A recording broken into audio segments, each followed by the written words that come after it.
So recently I have uploaded my version of Beethoven's first sonata, the first movement of that F minor sonata, Opus 2, number 1. And if you haven't heard it, that recording, I link it here in the info card. It was basically like this.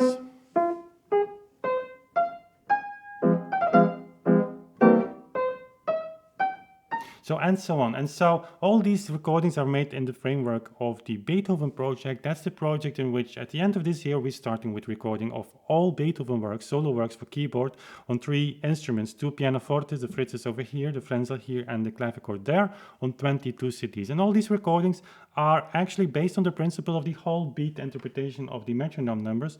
So basically 2 ticks together represent the note value in the metronome equation. Now we found some and we shared some pretty solid sources recently. If you haven't seen those, I'll link them also here in the info card. Also, if you're new, there is a video that introduces you in that tempo research, which is really fascinating because tempo dictates a lot of things of a performance, of the character of a piece, and that's actually something that we want to keep in mind if you want to reconstruct that music. Now, a few weeks ago, also I shared my view on the notation of the Moonlight Sonata.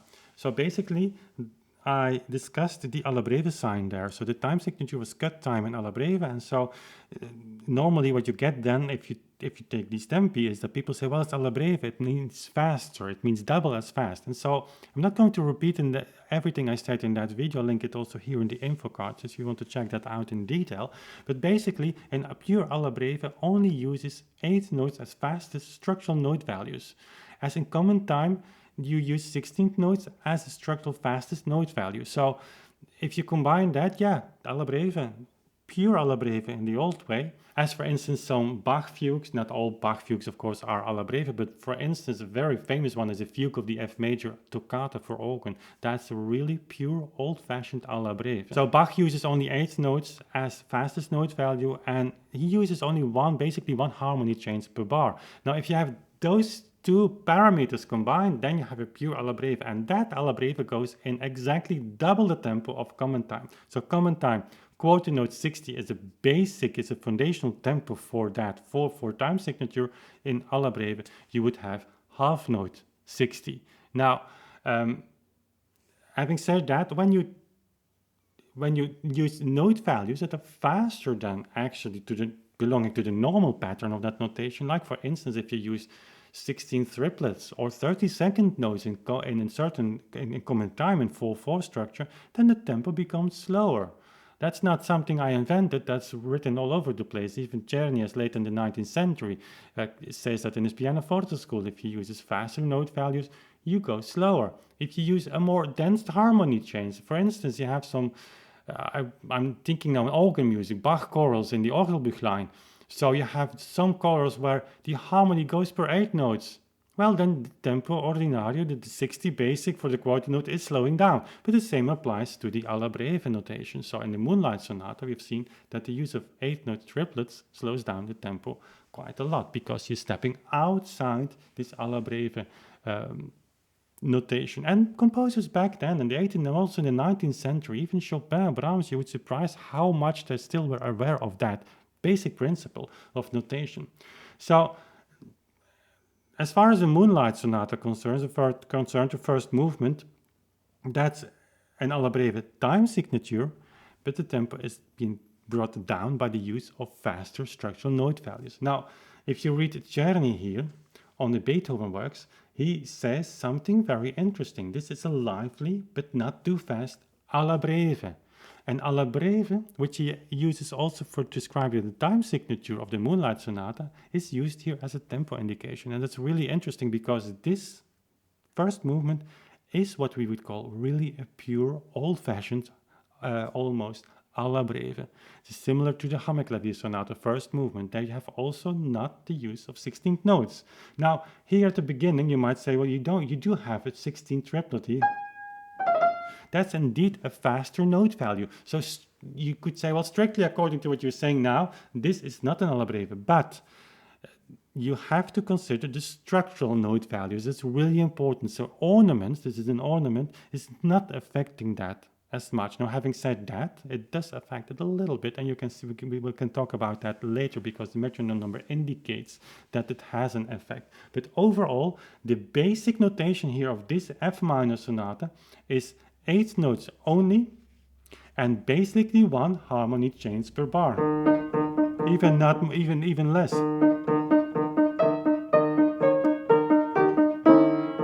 Here he stays in a whole time with the same harmony, even here.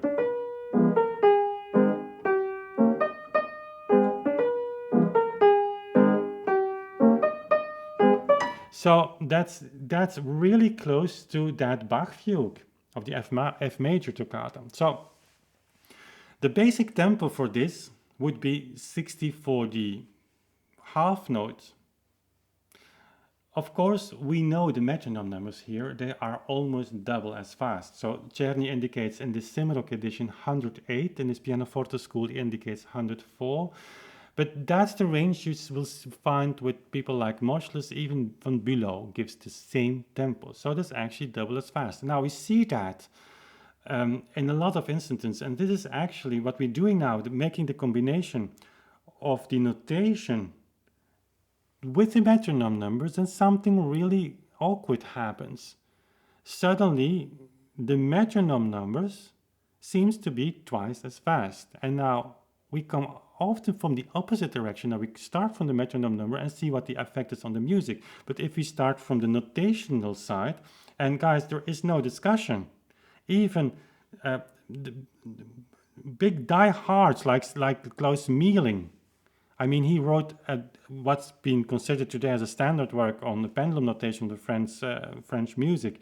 And not saying that he didn't do some groundwork there, and that he didn't present some sources that we can talk about how faithful they were all quoted, but that's another discussion. But he is clearly backwards proving his case that all these pendulum notations, which basically share the same problematics as the metronome numbers, that they are by definition single beat. So he backwards proved that in giving these sources, in a way, present them in a way that, yeah, leaving out little sentences here and there and so on. I'm not going into detail. But even people like him have no difficulty accepting that the basic tempo ordinario for common time is 60 for the quarter note. Well, if you go to metronome numbers, tempo ordinario for common time is 120 for the quarter note. Well, people say, well, tempi increased then, but it's exactly double. That's really strange.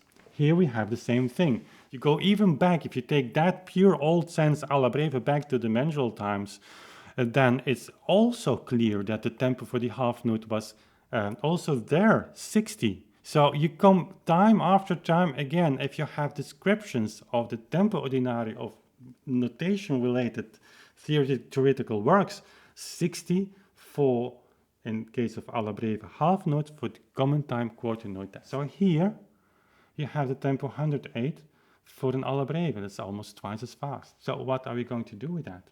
So you have two options. You play it in single beat, and you play actually regardless of the notation. So you take 108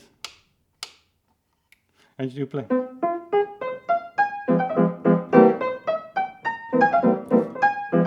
You see how even this piano is difficult? It's not easy. It's possible. This is one of those movements that is possible to play in single beat. That's actually not a problem. But do you still hear quarter notes then? Just ask yourself. Just let me check the tempo again.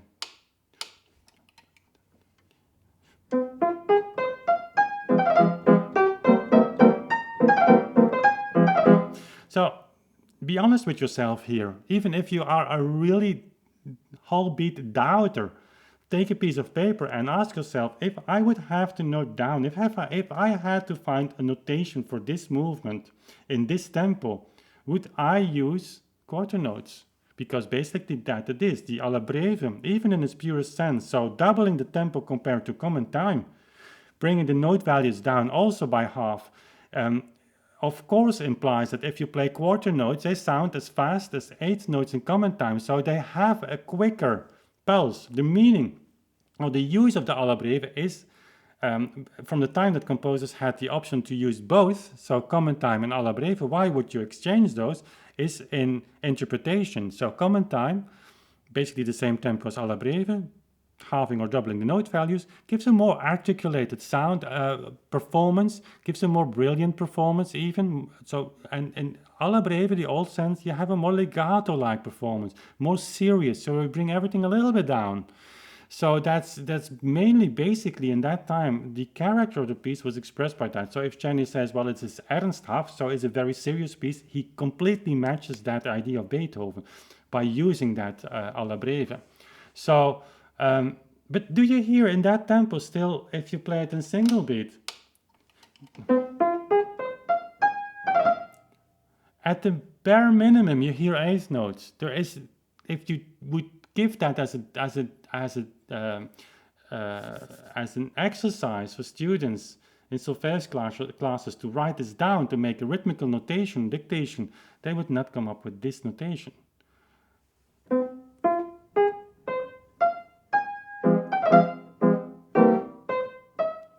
Even here you would have two possibilities, but that's the interesting thing. You could say, well, these are slow eighth notes.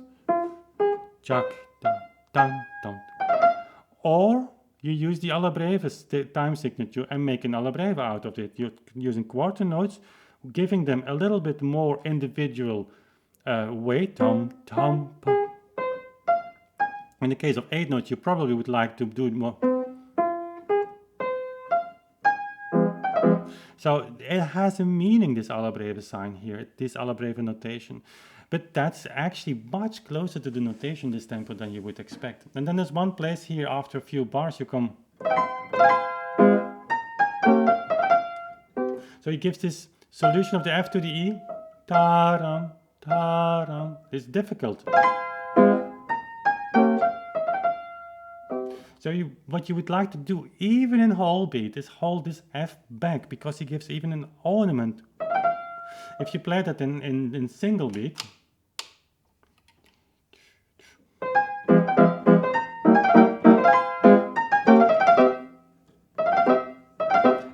it doesn't match. And even though Jenny says, well, you can give a slight ritardando, which is not a huge ritardando, so take back a little bit, which makes sense. It won't save you there. It simply won't save you there. So in single beat, let's try it again.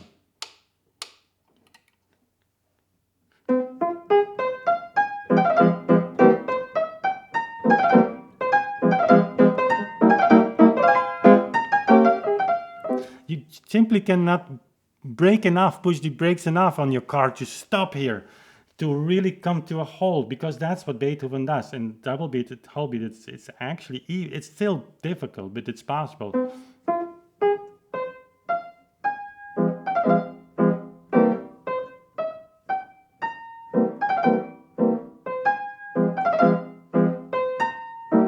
Ernsthaft.